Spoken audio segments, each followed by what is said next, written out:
প্রণাম সবাইকে। ভিডিওটি কেউ স্কিপ করবেন না। ভিডিওটি শেষ পর্যন্ত না দেখলে হয়তো অনেক কিছুই মিস করবেন। তো বাস্তুর 32 দরজা নিয়ে কথা হচ্ছিল। তো বাস্তুতে অর্থাৎ কোনো বাসস্থান, বাড়ি অথবা যে কোনো ভূখণ্ড, রাজ্য বা দেশ, যে কোনো স্থানে দরজা, মেন গেট বা মেন এন্ট্রান্স বা মূল দ্বার বা প্রবেশদ্বারের কিন্তু একটা গুরুত্ব রয়েছে। অর্থাৎ প্রবেশদ্বারটি যদি সঠিক স্থানে থাকে তাহলে কিন্তু সেই শুভ স্থান থেকে ইতিবাচক প্রভাব নিয়ে আসে, অর্থাৎ পজিটিভ এনার্জি আসে। আর যদি ভুল স্থানে থাকে তাহলে সেখান থেকে কিন্তু নকারাত্মক ঊর্জা সে বাস্তুতে প্রবেশ করে।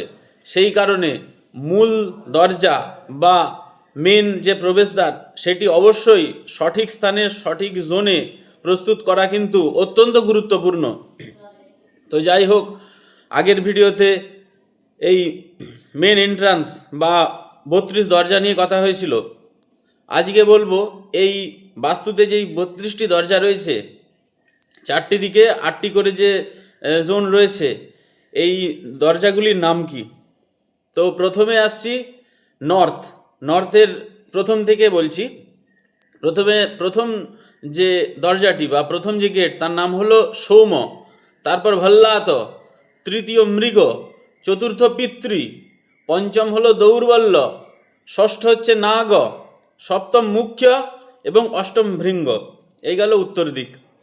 এরপর দক্ষিণ দিকে প্রথম আসছে গন্ধর্ব, দ্বিতীয় ভৃঙ্গরাজ, তৃতীয় মৃগ, চতুর্থ পিতৃ, পঞ্চম দৌর্বল্য, ষষ্ঠ যম, সপ্তম গন্ধর্ব, অষ্টম ভৃঙ্গ। এরপর পূর্ব দিকে প্রথম জয়ন্ত, এরপর ইন্দ্র, তারপর সূর্য, এরপর সত্য, পঞ্চম হচ্ছে বৃষ, ষষ্ঠ আর্যমান, সপ্তম ভগ, অষ্টম অদিতি।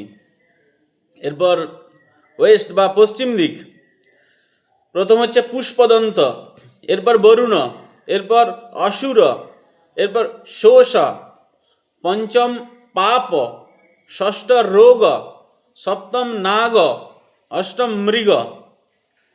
অর্থাৎ দরজা যদি সঠিক হয় তাহলে সেখান থেকে উন্নতি, শান্তি এবং অর্থলাভ হয়।